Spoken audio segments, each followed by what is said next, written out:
Okay, so we have 33 people here. I think this is probably a good time to go ahead and get started. So good morning, all. I know that you're all muted, but if you want to say good morning or hello in the chat, feel free to drop something into the chat.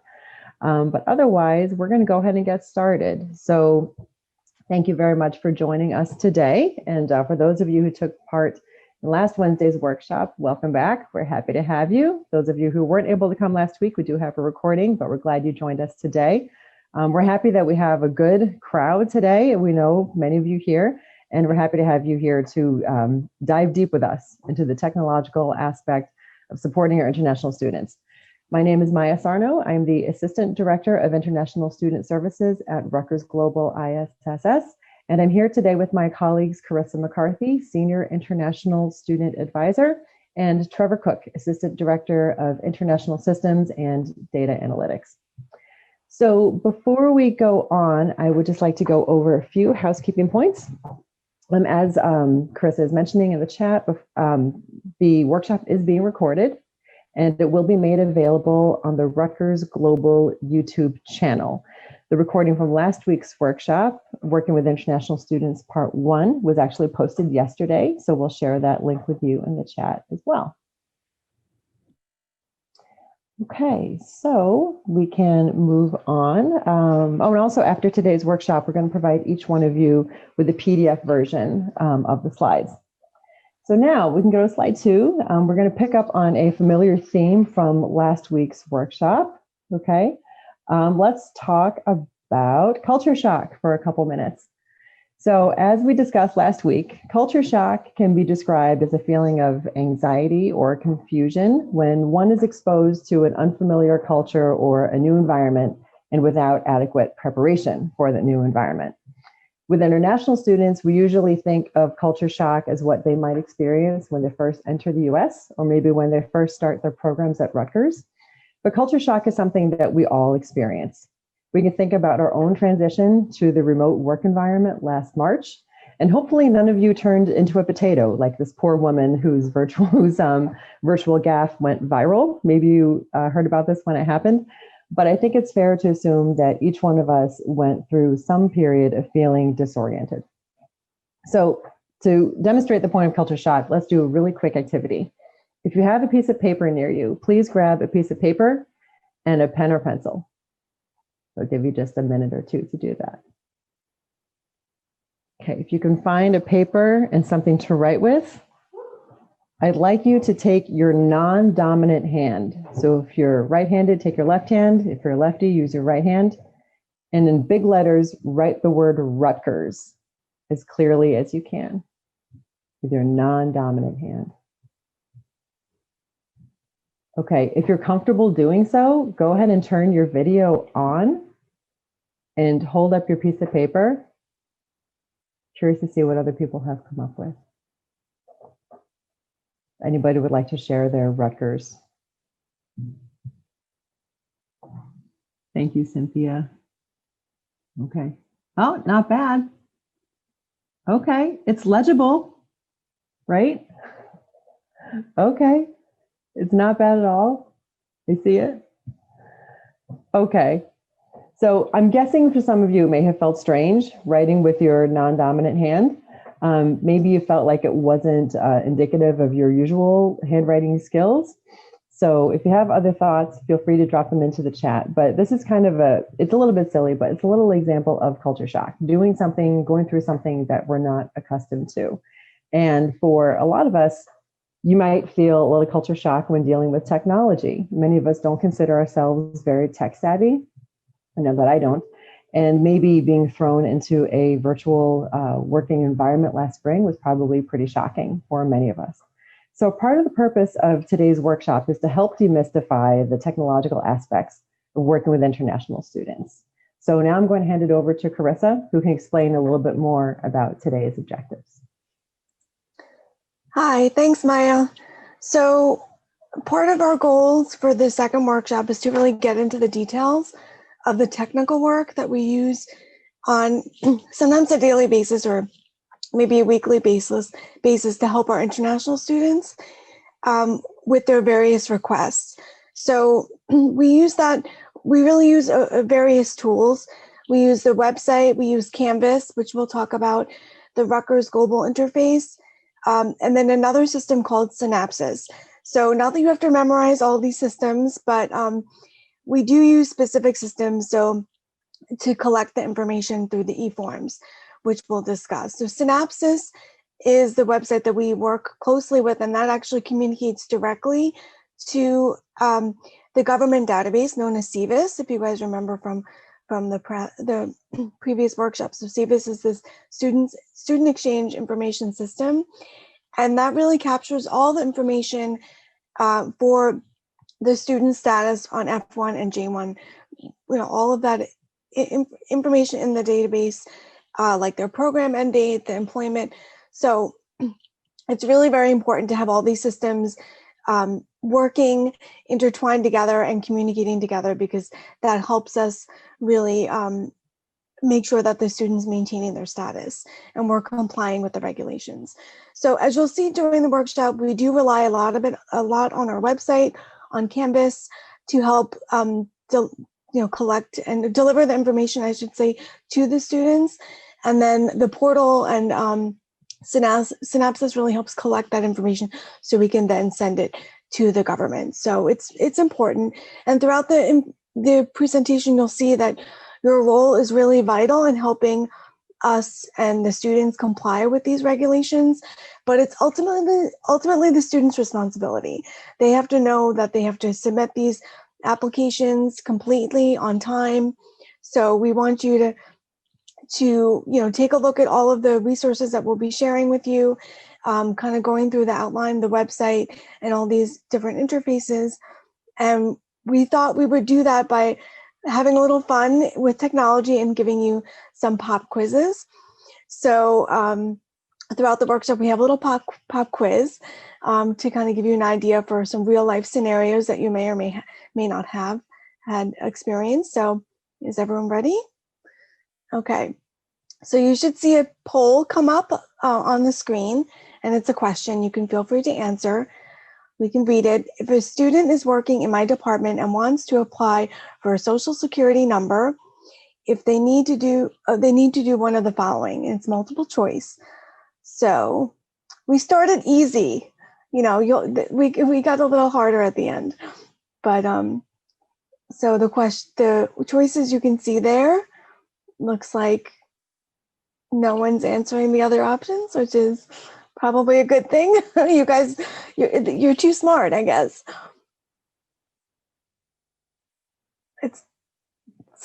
We have a resounding answer, which is participate in the on-campus employment, then submit the Social Security letter and request via our global portal. So ding, ding, ding, right answer. You guys all get gold stars. They can go to the straight to the Social Security. If they do, then they're going to be returned or frustrated a little bit. So they do have to go through the on-campus employment workshop first, and then they will get all the materials there and know step by step exactly what to do. So. Okay, so with that, we were a little bit sneaky in asking you a question about something before we really give you an in-depth training on it, but I'm glad to see that a lot of you already knew the answer, or at least could deduce it from those 4 options.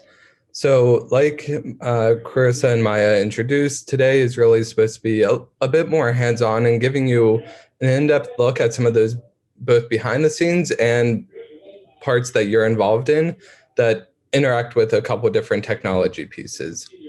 So we'll be going through some of those more common ones like the Social Security letter, the international payroll form that really most of our students interact with and that involve you. Then I'll be going through a live demo of another common process, the reduced credit. So to start with, as mentioned, we use our website pretty heavily to give guidance both to our students and our campus partners. And we want to show you how our website interacts with Canvas and how both of those interact with the Our Global portal. So going to our on-campus employment webpage, have built out, this is common on a lot of our web pages, kind of a step-by-step process for our students. And this is an example where it's going to interact with Canvas and with our global portal. So like that question asked, the first step really is to participate in the online on-campus employment workshop. So I'll go ahead and give you a quick view of what that looks like. This is our Canvas page. We had all of our students participate in orientation via Canvas for the fall. And then we have various workshops that we offer and are a requirement for some of these processes. So the on-campus employment workshop, for example, when a student clicks here, they get a quick overview of how long this is, and there's several parts here. Generally, we try to keep them as short and concise as possible because we know students are busy and they have other things that they want to work on as well. But we also break into sections so that they can watch, a couple videos at a time rather than one long video. So altogether, the on-campus employment workshop is expected to take about 15 minutes at the most, including a short quiz that assesses their understanding. So going back to the website, step one, all students should participate in that workshop, really regardless, but especially if they want to work on campus. Then they submit their request for the international payroll form. This is something that they use with your offices when they are employed on campus in one of your departments. So when they click this link for the Our Global portal, they are prompted to log in. And then once they log in, sorry, let me move my window so I can toggle here. Once they log in with their net ID, they're on our homepage for the Our Global portal. You'll hear us go back and forth between saying Synapsis and the Our Global portal. Synapsis is the product as a whole. So there's an administrative side and a database to it that we use, like Carissa mentioned, that interacts with CVIS. And then the Our Global portal is the student and department facing side of it. So that's where we are able to provide online services to both students and involve academic partners where needed.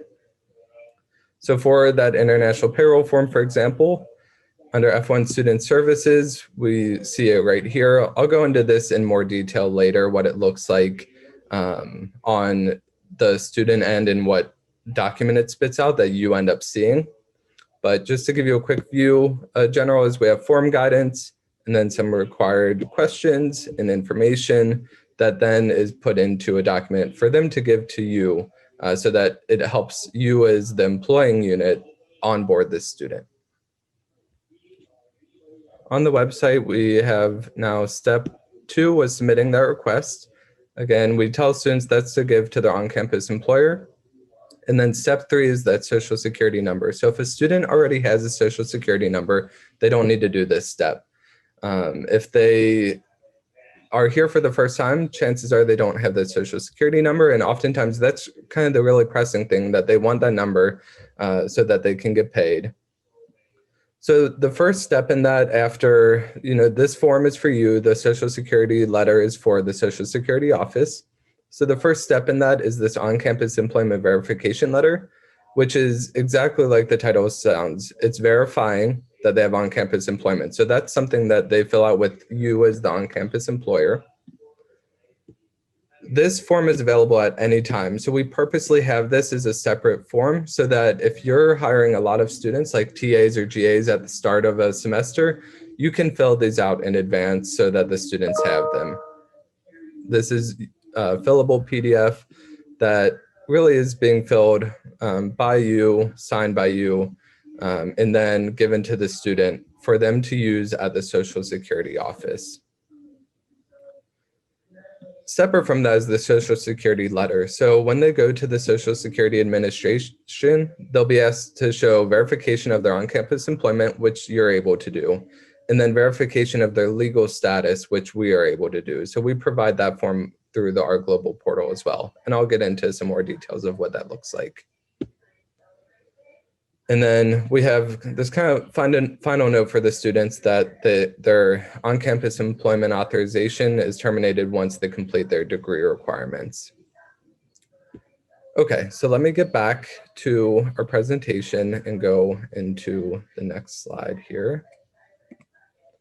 So as I showed you on Our Global portal, those are 2 of several e-forms that we offer.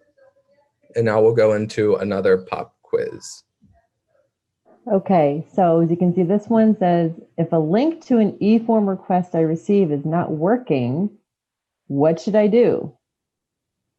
Contact the student, email Trevor, respond to the student's email, or just delete it. Just delete the link to the e-form request. It's okay, take your best stab at it. And we'll explain our reasoning behind the correct answer after we're done. Give another few seconds. If the link that you received to the e-form isn't working, contact the student, email Trevor, respond to the student's email, or just delete it. Let's see, survey says, okay, 93% said email Trevor. Okay, Trevor, do you want to tell us whether this is the right answer or whether there's another alternative? Yes, so that is most of the time not the right answer. We have, some days we have 100 e-forms that might go out to departments. So I can't necessarily answer 100 questions if something's going wrong. Although, I've been in touch with a good number of you, and I'm certainly happy to help whenever we do have kind of a weird situation happening. When I go through the demo later for an actual e-form, you'll see that the link you get is generated from our office.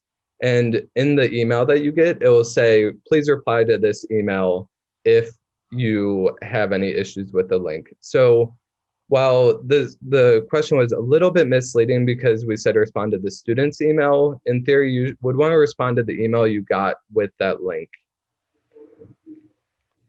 Okay, Maya, anything else to add there before I move on? I don't have anything else to add, although I will mention, I think I forgot to mention earlier, if anyone has questions about the content as we're going on, please feel free to drop the questions into the chat. I'm sorry I didn't mention that earlier, but we will be happy to address questions in the chat, or if we see something that we to be held on for later on, we'll pin it and be sure to address it later. And also, the content of this week's workshop is not as lengthy as last week's, so we will end with plenty of time, probably around 10 o'clock or a little before. There'll be a lot of time for people to stay on if they want and have specific like case questions or student specific questions they want to ask. That's fine too. Great, thanks, Maya. So yes, as we go through this workshop, hopefully you won't feel the need to email me because we'll explain kind of if something's going wrong, why it is, and how you and the student will probably have a good idea of what the next step is. So before I go into that live demo, just to answer some of those common questions we get from departments, this is a form, like I mentioned, a lot of you will see. This is the R Global side of it, so that e-form I showed you that the student is submitting. Just to give you a general orientation when students might be asking about this, we know that you're not going in and submitting this for a student. That's not possible. But just so you have some context for what students are doing for most of our processes. In general, they'll have guidance at the top that really explains what they need to do for this to be a successful request, as well as what they should be expecting as far as the next steps.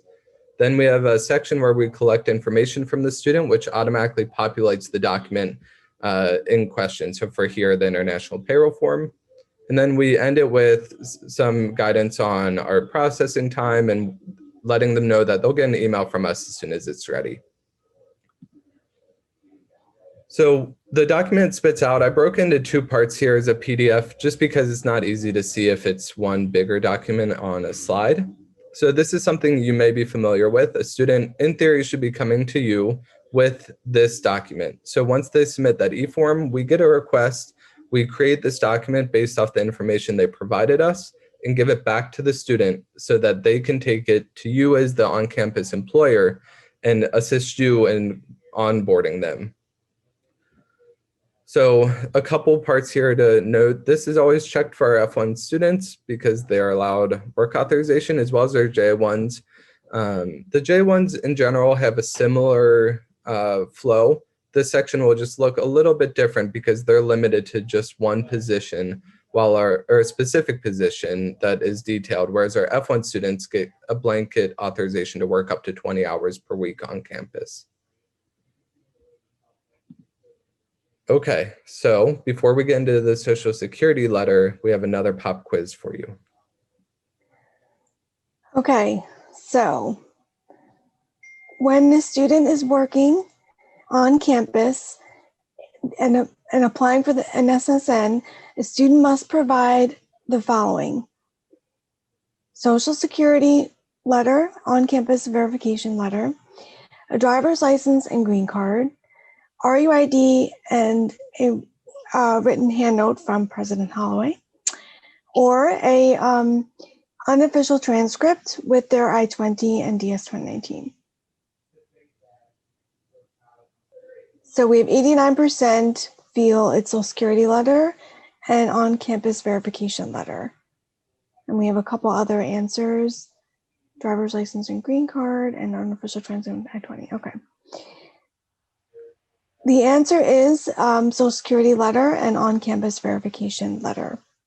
So those are the items that they bring. They do also bring, well, right now when they're applying for the SSN, there's also, COVID issues, but they do need to have their I-20 and passport and other items, of course, as part of the application. But really, those are the Social Security letter and the on-campus verification letter are the main items that they need to apply for the Social Security. So, okay. Great. Okay. Let me close out my poll. So the Social Security letter, this is, again, the e-form. So same format of guidance and links as far as understanding that they need to complete the workshop first. We do check that they completed the on-campus employment workshop before offering this letter. And if they haven't completed it, we'll let them know. So what we ask of you is, if you ever have students saying, hey, you're hiring me on campus, I need to work, I need to get a Social Security number, what do I do? We ask, just point them towards our website, but this will all be reinforced really wherever they go to look from our office for support. Oops, sorry. Why do I keep clicking that? Again, the next section, we ask for some of that information. We need to know if they're asking for the Social Security letter for on-campus employment, for CPT, or for OPT. So here we're talking about on-campus employment. They'll give us your name, the stuff that the Social Security Administration is specifically looking for from us. At the start of the semester, we get a lot of these in the payroll form requests, so we try to process them as quickly as possible. A lot of times we can turn them around in just a business day or so, but we ask for up to 5 business days depending on how many requests we're getting. So again, a snip from the PDF that it turns out, we have really, this is pretty straightforward. It populates what school they're in, that they're working on campus in this unit as this position, and then we just give our name and signature.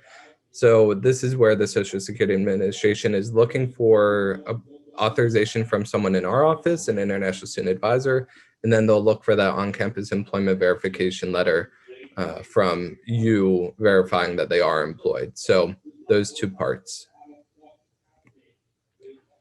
So a little bit more about that on-campus employment verification letter, just to make sure you're comfortable with it. So that's here is that snapshot from our website that I went over before.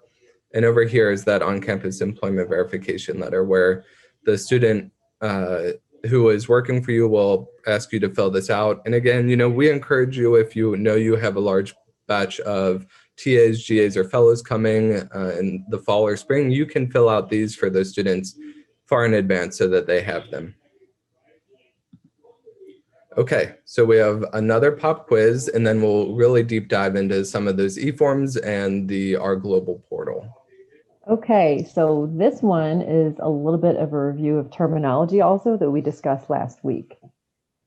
Which of the following do not require academic confirmation? Do not require academic confirmation. CPT, which is curricular practical training. OPT, which is optional practical training. RCL, which is reduced credit load authorization. Or none of the above, meaning that all of the above require academic confirmation. Sorry, we got a double negative going on here, but none of the above means that each of the following, CPT, OPT, RCL, all require academic confirmation. Okay, we'll give about another few seconds. Okay, so overwhelming majority have said 76%, none of the above, meaning that all of the above require academic confirmation, CPT, OPT, and RCL. So that is correct. We are now going to go into, as Trevor said, the real deep dive nitty gritty about e-forms and getting academic confirmation. And we're going to look at CPT, OPT, and RCL and talk about that. Great, thanks, Maya. Thank you. Okay, so practical training, we've talked about CPT and OPT a few times, just to make sure that that's contextualized for you. It's practical as a complement to the theoretical training that they're getting in the classroom. So the concept of this is it's training they're getting that's tied to their academics in some way, which is why we do need some sort of academic confirmation as far as the relevance to the program, as well as some of those dates that might be related to their degree completion or coursework completion. So in our global portal, there's a few different e-forms under practical training. Some of them are pretty nuanced, like the PharmD rotation. We have a group of students in the PharmD who do clinical work in pharmacies that have kind of a separate CPT.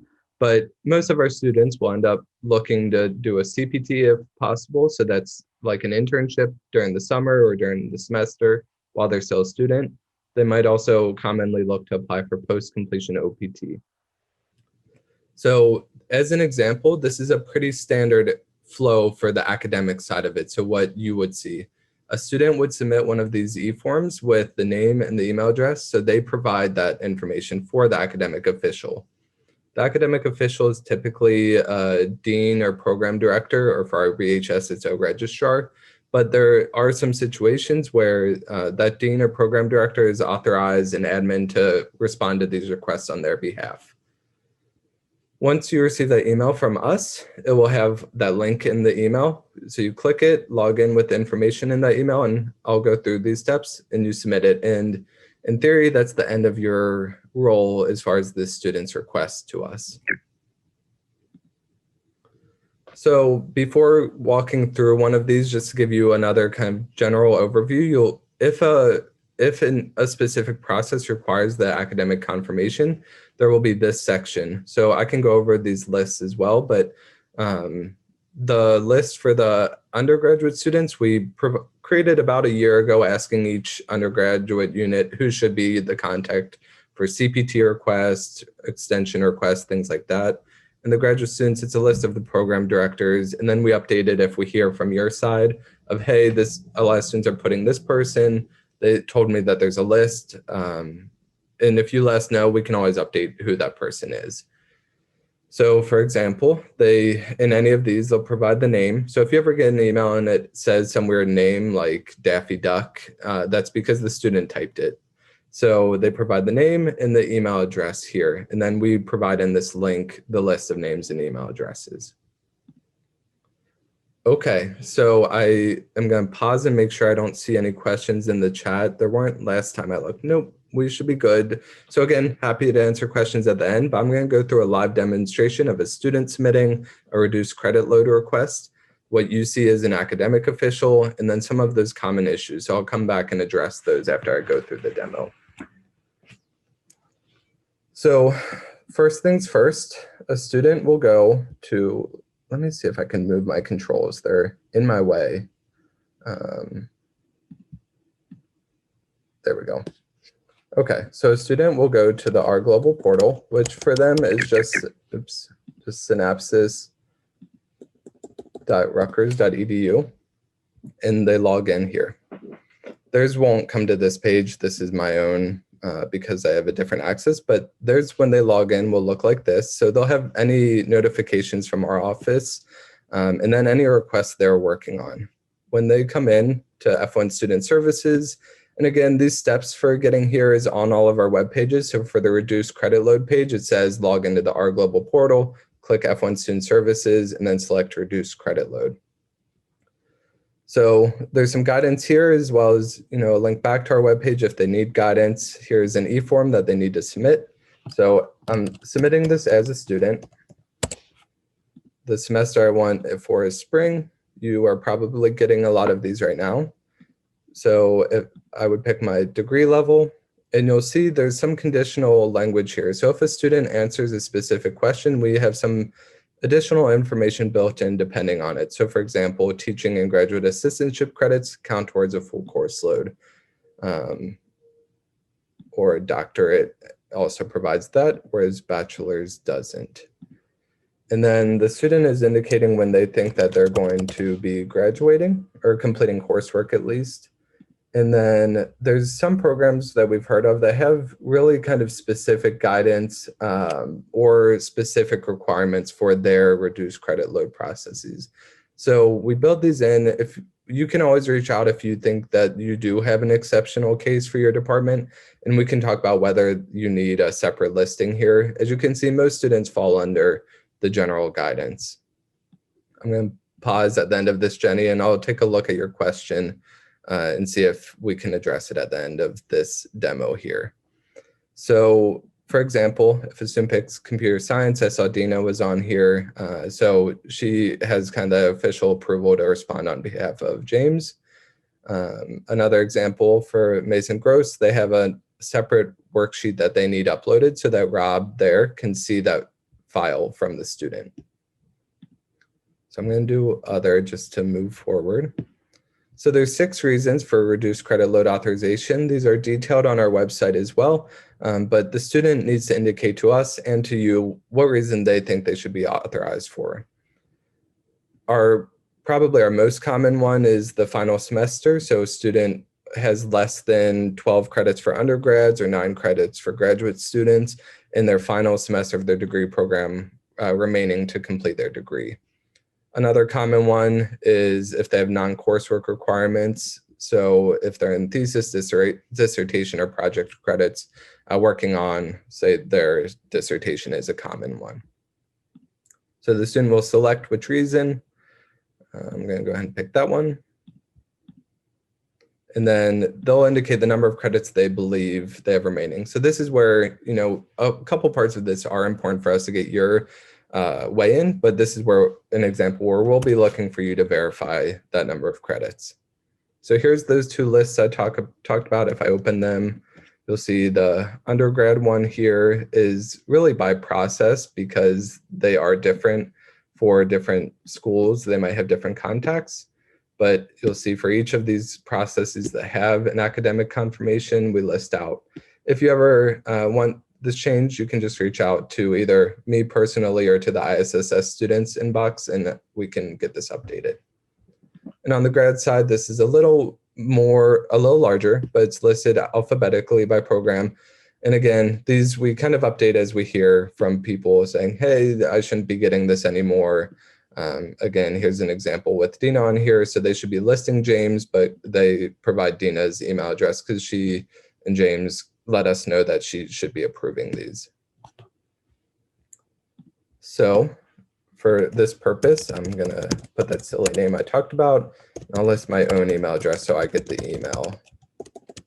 This is a commonplace. It looks to make sure that these 2 email addresses are correct, but sometimes students put the wrong email address. And we weekly review e-forms that have been sitting for a week with an academic official, and we let the student know, hey, this email or this e-form is still sitting with your academic official. You might want to check which email address you put that it is the correct one, or reach out to that academic official to make sure they don't need anything from you. And here, this is mostly just for your purposes. So if they have any questions, if you have any questions, that way you have the most up-to-date email address that student says they can be reached at. All right, once the student submits, they see that's routed to a third party, such as an academic advisor. And this automatically is going to generate an email to the student and to the academic official. Let me pause and take a look at Jenny's question in the chat and see if it's something we can address right now. Got it. Good question, Jenny. So this semester for reduced course load, I have to manually update that. So it's probably just a student who beat me to it. They submitted their request before I updated the options here. Those are now updated. So they can apply as early as they want for their reduced credit, that you would be able to approve it. If you'll see on the academic side, you can leave a note explaining. So you can, if you see that they requested, say, for fall 2020, and you know it is actually for spring 2021, you can leave a note saying, hey, this authorization is for spring 2021. Alternatively, at this point, if they canceled the form and resubmitted it, they would see the new options as far as seeing spring 2021. So I'm going to flip to my inbox as a student. So you'll see this is an automated email telling the student we received the request. It's been sent to the academic official you listed. And we ask for 5 business days to approve it after we receive everything. And then I'll flip to my other inbox so you can see what I got as the academic official. So this is what you should be seeing when you get a request that student has to have an academic confirmation. It will tell you the specific process or reduced credit load, who it's for, and then that they indicated you. Please click the link below. You'll use this login info. And here's back to that poll question. If you believe you received this in error, or if you're having any issues with the link, you can email us to let us know. It's really helpful if you just respond to this email if the link isn't working, because that way I have the contact information, the specific request it's for, to troubleshoot. If you get this and you're like, I'm not the right person, but I know who is, you can forward this email and they can use this login info, or you can let us know and we can update who it should be routed to. So before I click the link and log in, let me explain. This login ID is just the email that the student provided, and this password has nothing to do with your NetID login or anything like that. It's a unique password for this specific request.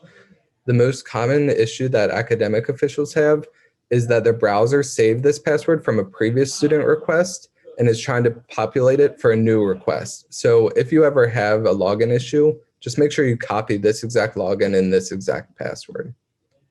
So I'll go ahead and click the link for the request. So again, this is me as graduate program director, dean, or otherwise authorized.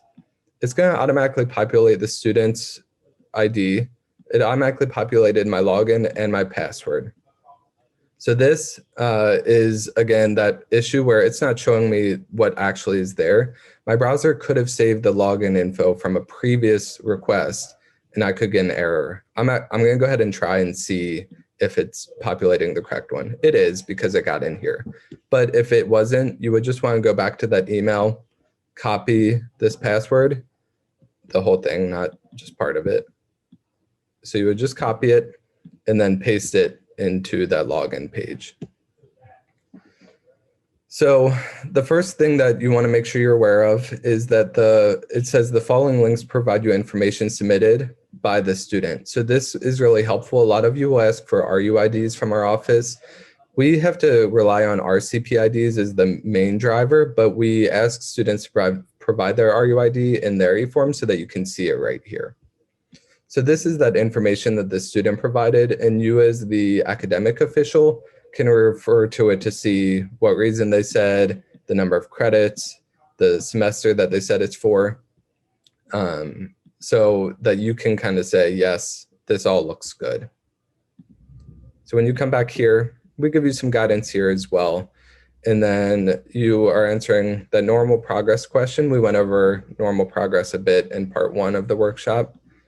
If you say yes, it's all good. If you say no, we'll want to know, well, what's going on with the student. So this is an opportunity for you to be saying, hey, I'm really concerned about the student's ability to be successful in this academic program. Then you'll give us the date that they're completing all their coursework and all their degree requirements. For undergrads, these are oftentimes the same day. For grad students, they may be a couple months to a couple years apart, depending on their non-coursework requirements. So I'm going to keep it simple here and say I'm an undergrad with the same dates here. And then the semester. So this is back to Jenny's question. If either the student indicated the wrong term, or if you're not seeing the appropriate term here, just let us know and I'll make sure it's updated in case I forget to add the next term. And then I'm going to match it here. That's what the student said, and I agree with it. And then after next semester, they have 0 credits left. And yes, I approve of that specific reason. This is an optional field. You'll see it doesn't have the asterisk, but you can explain the academic situation. Something like, Trevor should be good to go to graduate in May. Yay. And then we ask just for you to confirm this information on your end so that we know that you are who you need to be. Hey, Trevor, can I ask? So this would be the box where they might say the reduced credit was possibly, for the wrong semester, right? Yep. Yeah. Again, hopefully that shouldn't happen very often, because as soon as I hear from someone that it's an issue, I do go and update the form. But yes, that's a good question. Here's a box that you would say, by the way, the student said it only had fall 20 as an option, but this is, this is for spring 2021. Anything there you provide is just helpful so that we know what's happening and we don't have to go back and forth any more than necessary. Thanks, Carissa. So once you submit, we are all good. So you submitted it, thanks, we'll review it. And now the student will get an email letting them know that their academic official submitted it. Update response received. That way they don't keep pestering you saying, hey, Lydia, hey, Dina, hey, James, did you do this? Did you do it yet? We send them an email as soon as we get it from you saying, hey, they did it. Now it's our turn to work on it. So don't bug them anymore. So let me flip back to this form. So this is the student's view. And if I refresh this, it changed to pending office approval. So the student, this is messed up because I logged out, but it changed to pending our approval. So that means the form's all good, sitting with our office. And then going back here, so some of those questions I went over the link. If you click the link and you have a login issue, it's probably the password populating from a previous browser save session. Otherwise, if you click the link and it will tell you this request is no longer valid because perhaps the student canceled it, it's already been approved. So that might happen if a student requests a reduced credit and they decide, well, actually, it is my last semester. I only need 3 credits, but I'm going to go ahead and take 12 because I have other courses I just would love to learn things in. And so I don't need this request anymore. So in that situation, you have an email in your inbox to a request and the student goes in the meantime and cancels the request. That link isn't going to work because the student canceled it. So to help mitigate some of that confusion, we built in some automatic language.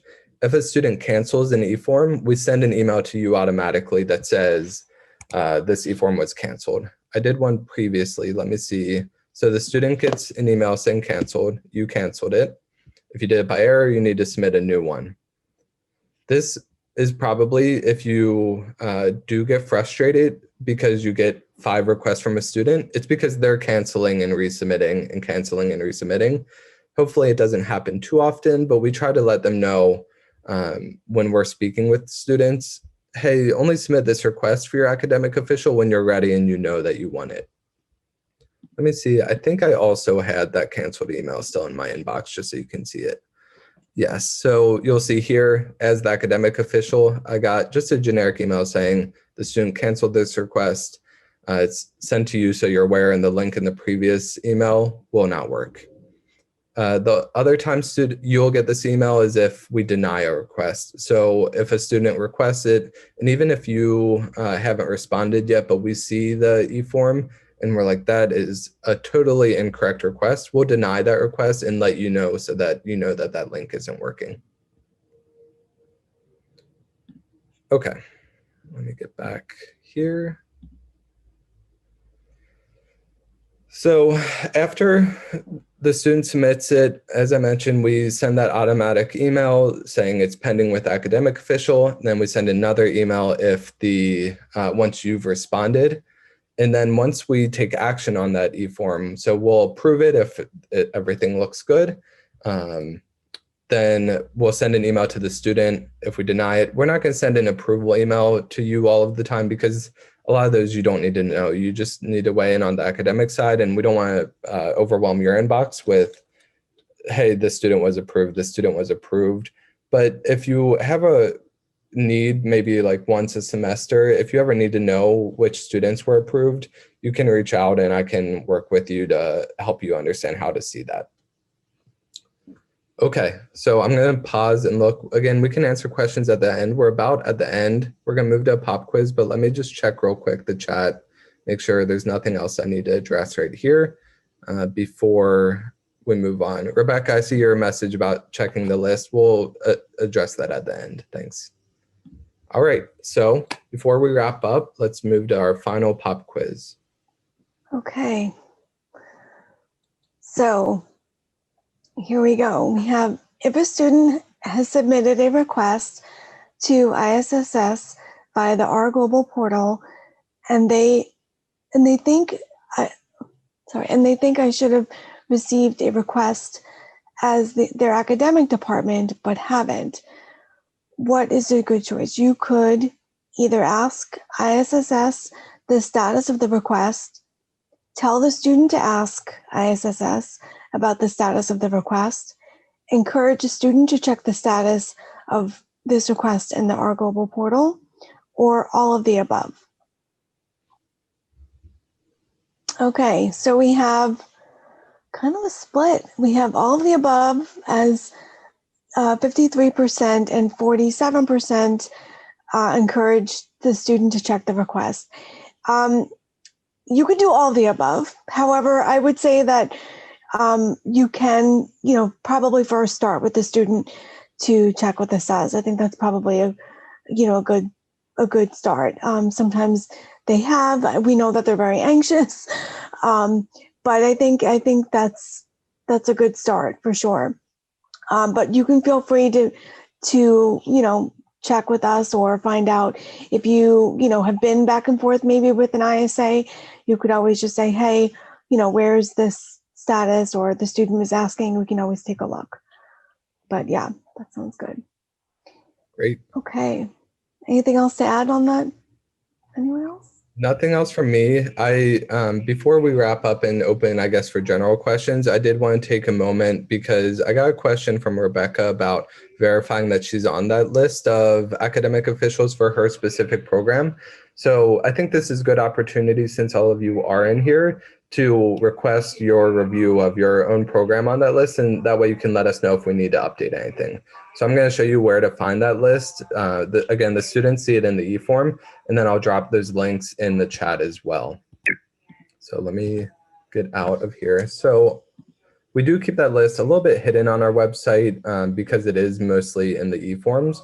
But if you do go to global.rutgers.edu, again, I'll drop this link in the chat, but hover over international students and then go to resources and forms. Under the sponsoring units forms, and at the bottom, there's student services. Here's 4 resources. So these first 2, when you're an academic official on an e-form, you're the second approver for that e-form. So you can see a procedure manual here that walks you through a lot of what I talked about today, as far as who is the second approver, some of those processes that have that. And then you can see a training video that does a demo of walking through some of these e-forms like I just did. Then those 2 lists. So these, I'm going to drop just this general link. Sorry, too many things open now. I'm going to drop this link so you can see either the grad or undergrad one, depending on which program you're in. But this way you'll be able to go through and you can either do a search for your name or find your program by scrolling through. So it'd be good if all of you are able to take that moment, and then I'll drop my email in the chat as well. Where's my tools? There we go. So I'm going to stop sharing, and then let me drop this link. So if I'll drop the link and then my email, if you see a contact on there that needs to be updated, you can just reach out to me directly and I'll get that list updated. Trevor, thanks for popping in those links. I think also before we go any further, I want to pause just for a second to address a question that Jenny had in the chat, and it was a good question. Jenny is asking, some forms ask for a very specific date and then the format, day, month, and year for the completion of a student's program. She's wondering, should this date be the last day of classes or the last day of finals or the commencement date, or what exactly is this date? That's a very, very good question. I would say that typically we go by the registrar's calendar of the last day of the semester. So for example, in springtime, it's typically May 21st of any given year. That's typically the end. Or in fall, it might be December 21st or December 22nd, I forget. But I would say it's the last day of the semester according to the registrar's office, or the last day of a given term. We wouldn't say the last day of finals or the commencement date. And the commencement date, again, that's a ceremony. That's not when the program ends. The student can end their program a few weeks before the commencement ceremony. So that's why we go with the registrar's date. If we see anything that looks out of the ordinary, we'll pay attention to it. We can always circle back to the academic advisor and say, just to clarify, is this date accurate? Because we know, for example, with master's thesis students or with PhD students, they might have a very different program end date. It may not be the end of the semester. It could be when they defend their dissertation or something that's a little more flexible. So you're not beholden to those specific dates, but a good guideline is to go with the end of the semester date. Jenny, I hope that helps. Okay, Dina is asking, I've been using the degree certification date. So Dina, would that be for PhD students specifically, or just any student in general? Maybe clarify a bit.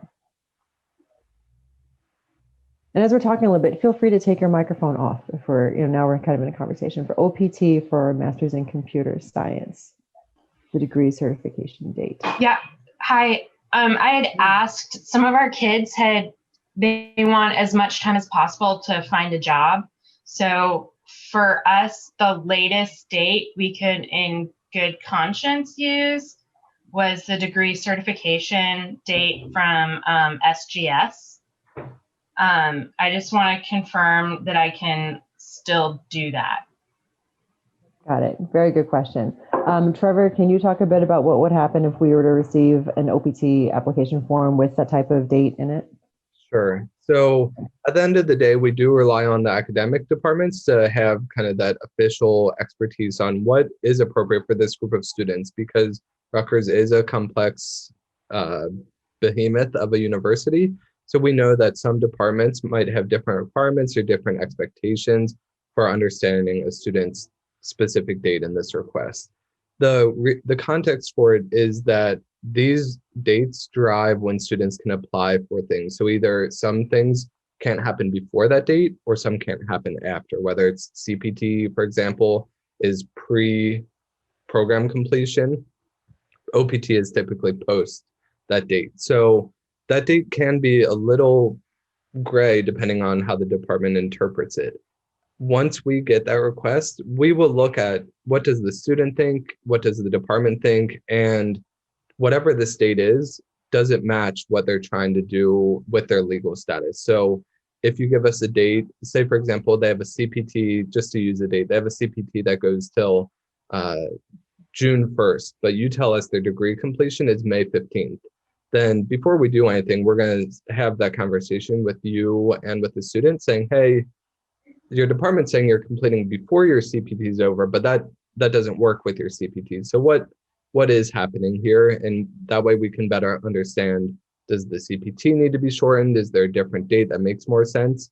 To be able to balance those, what makes sense academically with what those students' options are legally. So it looks like we're getting a lot of questions. Maya, do you want to do the final pop quiz before we just go full into Q&A? No, I think that last pop quiz was the final one, actually. Sorry, Yeah, we just had a final slide to kind of wrap up, but we're kind of doing that now. So I guess we were going to stop and say, how can we address any questions, or just thank you again for your attention. And then, we have a time to kind of address any questions that you guys are having. So we can kind of go through the chat if you want to do that. Some people are realizing that they have to leave. That's fine. Thank you for attending. We will share the slides and the recording as well. It looks like I think the next question to get addressed was, so Lydia agreed that they use the same for is what Dina was talking about. It looks like Anne Marie had a question about saying other students saying other departments are later than the commencement date, which is what they're using, when it makes sense to keep us all at the same date. Who wants to take that? Maya, Carissa, you want to take That's been discussed. I think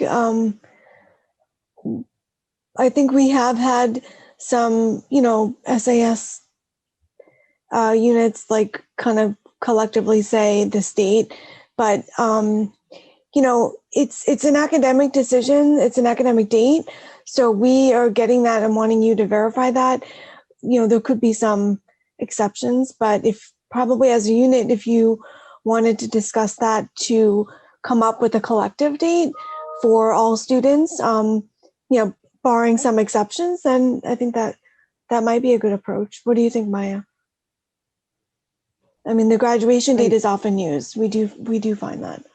Yeah, I mean, there definitely is some variation. There's no, hard, fast rule about what the date has to be. And I think too, that's part of why we have the departmental liaisons on our advising staff, is that every advisor is assigned multiple departments to which they can serve as an advising liaison. So if you have questions, say, an SAS has a question, you can reach out to either Jacqueline Huang or Stephanie Ukuna in our office, and they're the SAS advisors.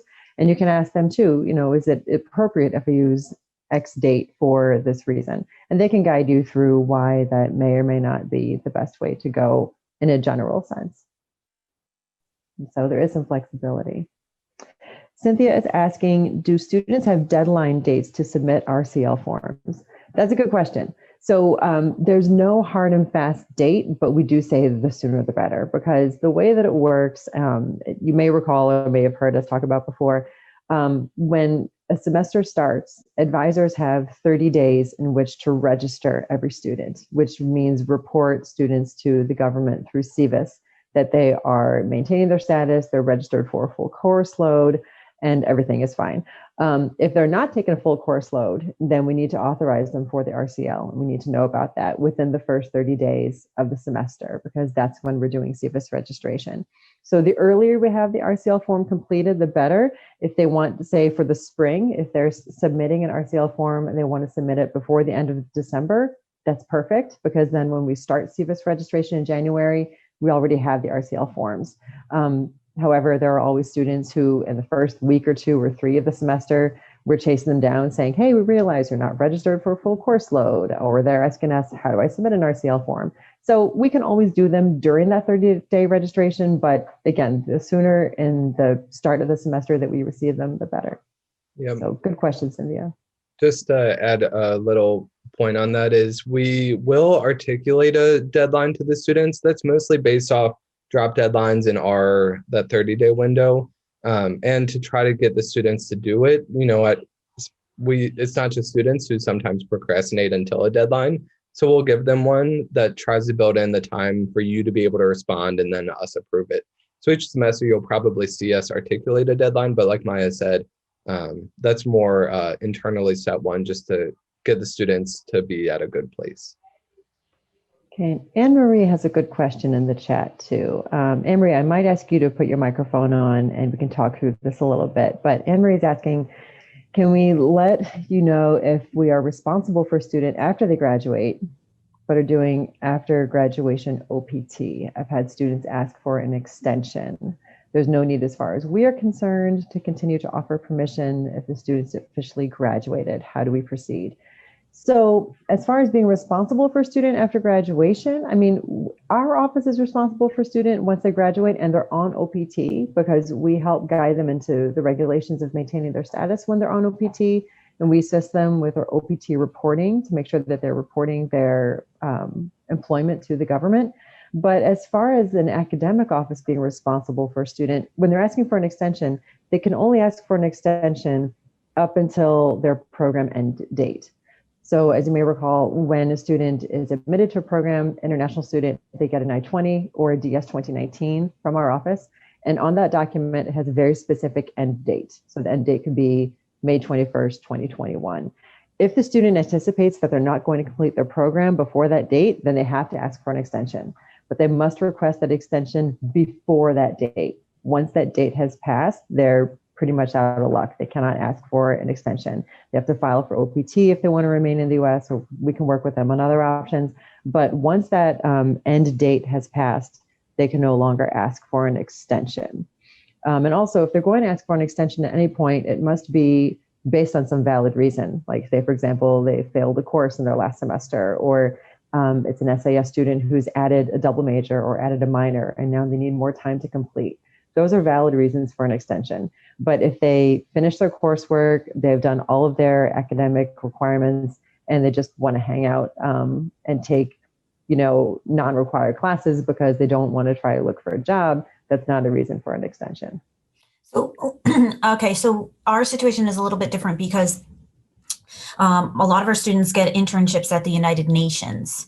And at the United Nations, there's two ways of getting an internship. One is you have to be a student and you can get it for credit, or you have to be recent graduate.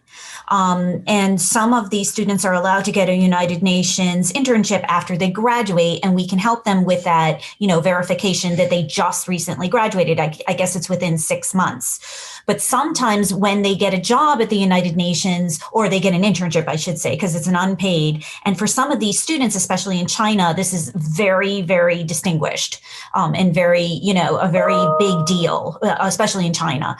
But they are looking to extend their time and continue the internship. Again, they're not working because they're not working. They're not getting paid because, United Nations doesn't pay, and it's a complicated process, but that's how it is. But we've had students ask, well, I'd like to continue because they said I could continue for the next 6 months.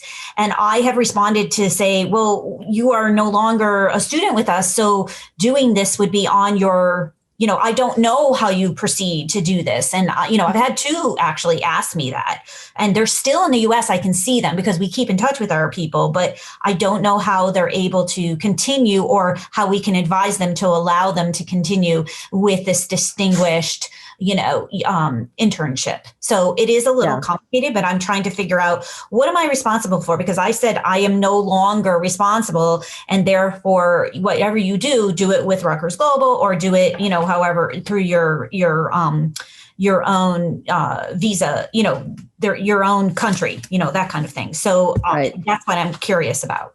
Yeah, no, that's a really good question. I'm very familiar with the internship we're talking about at the UN. Right. That is a very distinguished and desirable opportunity for students. So certainly when a student is in their program, and they can do it through CPT if it's related to their major and they get academic support. But then once they finish, again, when we authorize CPT, we only authorize it up to a certain date, and it's on their I-20. And then once that date has passed, they're no longer on CPT. Once their program end date has passed, they're no longer in their program, so they can't do CPT for that program. Once their program has ended, they can only work through OPT. And OPT does not require paid employment. Right. So a student could be on OPT and they have their EED card that allows them to work anywhere. But again, OPT requires them to work in their field of study and in a job that's appropriate for their level of education. So they can certainly do that UN job if it relates to their field and is appropriate for their level of education. And that EED card will allow them to, do that job after they graduate. But as far as coming back to you when they're on OPT and they're done with that program, there really is nothing that you can do to help them at that point. They should be coming to our office. If they haven't applied for OPT, they should definitely come to our office and see if they're still within the window to apply. But then they just still have to wait for the ED card to arrive before they can continue working for the UN. And if they haven't applied for OPT or they're out of that opportunity to apply, then we'll advise them on other options. Okay. And that's exactly what I told them. I said, at this point, I'm kind of, I'm done. So you guys have to do this through your own, through you guys, your department, or through their own embassy, and that's because we can't say that it's part of their degree, because it's not. They're far graduated. They've been Correct. 6 months out graduating. Okay. That's what I thought. Can I ask a clarifying question? Sorry. So these are graduate students, right? Yeah. So they're done with their coursework and they're just maybe doing research or something? No. So what happens is at the United Nations, you have 2 ways of getting an internship. You must be a graduate student, no matter what. You must be a graduate student. And you can do it as a part of your coursework with an internship for credit while you are a student, or you can do the internship within 6 months of graduation. Right. So they're saying you have to be done with everything, not just like, Yeah. official. Okay. Yeah. So Okay. they're officially finished with everything, but they're allowed to apply for an internship at the United Nations within 6 months of their graduation. And a lot of them do that because working at the UN is a full-time position. It really is difficult. They don't get paid. But like I said, some of the countries consider it an incredibly, our country does too, but not like some of these other countries. They consider it a very distinguished position. So getting it is incredibly competitive, especially for certain countries. And some of them, when they are asked by their, initiative, whatever it is, to continue for, because they're allowed to extend it, the internships, and they come back and they say, well, I need an extension. I'm like, well, you're long graduated. I have no say whatsoever on what you can do and what you can't. And this has happened twice. It happens only within students from China. That's where I found the others are work with their own embassies, and that's how they're able to continue if they want to. So that's why I was curious, is because one student was very upset with me, and I was like, I don't have any say. You have long graduated and I have no say. And I just wanted to confirm that with you guys, that I am correct, that I have no say after they graduate. There's nothing that I can do or any paperwork that Right. I mean, if they're all, they could have the option to work with their embassies to change their status or something. But if they're working either paid or unpaid at the UN, they need authorization. Right. So they would need to be, as Maya said, on CPT or OPT. So, right. I Which would they say already were, but they wanted to right. extend it. They wanted to extend it. So that's why I was asking. So that's why students ask a lot of time if they can extend their CPT right. and past their graduation. And the thing is, CPT eligibility is only there until they finish their program. Right. Once they finish their program, there's no curriculum to tie their practical training to. So then they have to do OPT if they want to work. So yeah, certainly if any students contact you after they've finished their program and they need help in any way, especially when it's in regard to employment, definitely forward them to Rutgers Global. They'll have to talk to an advisor about their options. That's what I thought. And I just wanted to confirm that because they're desperate and they really want some help. So that's why I said, okay, I appreciate it. Thank you so much and this was very informative. Thank you to everyone for your presentation. Thank you so much. Thank you. Thanks for bringing up a very good question. Are there other questions or cases anybody would like to discuss? Hi, Maya. This is Linda Zellinger in economics. Can you hear me? We can hear you. Feel free I don't to know. just shout out. We have a smaller group. Okay, now. something just happened there. Or you can put it in the chat. I think I can hear you now. But we are available. Hi. I had a few questions. One is just a minor question about the dates. As far as what we use for date of completion or end of degree requirements, I don't know that we're very consistent. I just tell our students to make sure that the month and the year are correct. Is there a way to change the form so it's just the month and the year, or does it need to be a precise date? Is that because of some federal regulations that you need an exact day? Linda, that's a good question. We do need a precise date because, again, the reason why we ask for the information in the form is because that's the same information that we use to report to the government in SEVIS, and the SEVIS system asks for the date and the month, day, year format. Okay, so they do need that even for something like a reduced credit form. Okay, so that answers one question. Another was sort of a follow-up question for Trevor about who's designated as the academic official and can sign off on those forms. So I think it was last year you first introduced this all online. It seemed like you really wanted the academic official to be the graduate program director for graduate programs, but now it seems that you're more open to having it being an administrative assistant. Is that right? Ideally it should be a graduate program director or registrar. The unfortunately, we live in a world where the regulations don't say it needs to be one of these 5 positions. It just says an academic official. So it does need to be someone who can really comment on these plans because they do have legal implications down the line. And we have to be able to say, if the Department of Homeland Security said, well, what's going on with this student and why are they on OPT? We have to be able to say, we received the certification from the academic department. So anytime that we do replace kind of that, we start with that list of the graduate program directors. Anytime we do replace that name, we ask for that confirmation from the program director that Linda can serve on their behalf for these requests. So I'll look for kind of that official approval. And this isn't really to scare you, but I'll save it in case we get asked down the road. Well, Linda's not, we might not consider them an academic official. So we'll say, well, this academic official said Linda could do this on their behalf. Okay.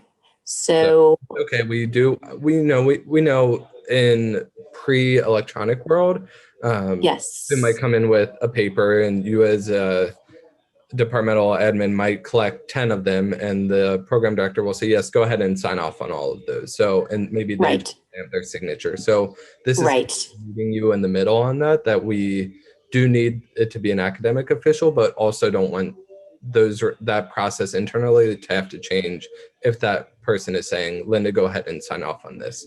So I just feel like it would streamline the process and he comes to me regularly with questions before he signs off anyway. And then we sort of have to triangulate the student and me and the GPD to, as to what to put down. And it takes longer. And sometimes he misses emails. So that was one question. The other thing, I think the form that you showed had a way where he could just forward.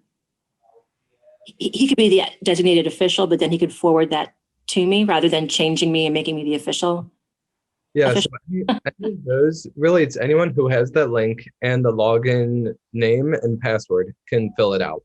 The caveat of that is if he forwards it to you, you're signing in under his same name and password. So as long as it's comfortable that it's going to track and in the system, it's going to look like he filled it out, then that's okay with us. It's just, a kind of a security question for him of, does he want it to show in his name that he forwarded it? So, I think a best practice on my end would be he can go ahead and forward it to you and in the email say like, hey, Linda, please fill this out for me. That way you both have kind of a trail that filled this out. A paper trail, yeah. So either one of those is okay. Okay. Okay, I thought there was one more question. And I can't think of it right now. It's okay. All right, well, that's helpful. And he can forward, this was my question. It's not just, it's any of the forms, right? It's not just for the reduced credit form that he can forward. Okay, thank you very, very much. That's very helpful. Okay, anybody else? If you have anything on your mind, feel free to pop it into the chat or just speak up. We're happy that all of you stay with us as long as you have today. This has been a really, really great group, and I hope that you've all learned something new or at least had something reinforced. I maybe have a question if you'll humor me. Sure. So I'm releasing our admissions decisions this week for spring, which means for every email I send out, I get 3 back, mostly about immigration issues. I mostly have just been referring them back to you guys. Is there like a standard place for new admits I can send them instead to save us all some heartache? Or should I just keep having them email you individually? That's a really, really good question, Dina. Thank you for asking that. I am going to find the link. Just give me one moment. We actually have just yesterday posted our new FAQ document, and we always have an FAQ on our website, or we have had one on our website since COVID. It's like COVID-related FAQs about regulations and how they affect international students. And we've been updating that periodically over the last several months. The last version was literally just put on our website yesterday and is in a very readable format. So I'm going to grab that link right now and I'll pop it into the box. it's great for students. It's also good for faculty and administrators if they want to know where students stand and where the government stands with students in the time of COVID. So you can feel free to grab the link and read it yourself and share it with students as well. I'm just going to find that right now and share it with everyone. Thank you. I put that in. I think that's, Oh, you did? Wonderful. yeah. So just Yeah, Trevor sharing it. a little bit on this link in case you're not clicking it in the chat, or if you don't have chat functionality, if you're on your phone or something like that, then, so this is that there's multiple sections such as new students. So these are good to go through, both as a campus academic partner and for students. Yeah, that's great. Thanks for sharing. And students still, Dina, I'm sure students still will have questions for you afterwards, or they may have questions for us too, but this at least gives them time to read over some information that applies to them, digest it, and then maybe either, have their questions answered or get further clarification on what their next question is before they reach back either to you or admissions or to our office as well. Okay, that's great. Thank you so much. Sure, good question. So we're almost at 10:30. I hate to keep everyone on if no one has any other questions. So I feel like we can probably go ahead and dismiss now for the day. I'm sure everyone else has plenty of things that they have on their dockets for the rest of the day today. So thank you for spending the time with us that you did.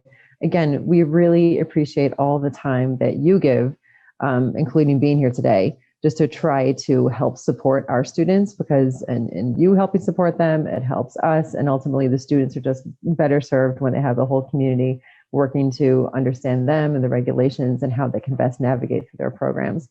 So at any point, if you have additional questions, follow up from the workshop, please feel free to reach out to us either specifically to Trevor or Carissa or myself, or reach out to your ISA liaison, or if you're not sure who to reach out to, just send an email directly to us at the ISSS, and we'll be sure to get back to you. But thank you again, and we will provide later on. Oh, Elaine, I know this is a downloaded backdrop. This is not my house. I wish it were. So I just found it online. But anyway, thank you again for joining us today, and we will send out an evaluation that will include a link to, it'll include the PDF of the slides from today, and we'll provide you all with a link to the recording when we have it. I will say that I've had a lot of messages about people asking for the slides, which we certainly will provide, but I think the recording is obviously going to be more helpful because the slides are kind of it's more that interactive part that Trevor did. So just keep that in mind, that the slides, if you remember, are pretty basic. It's probably more the recording, but we'll get that out to you as soon as it's available. So thank you again. Everyone have a great day. Stay warm out there. Yes. Thank you, everyone. Bye, everybody. Thank you. Thank you. Bye. Bye-bye.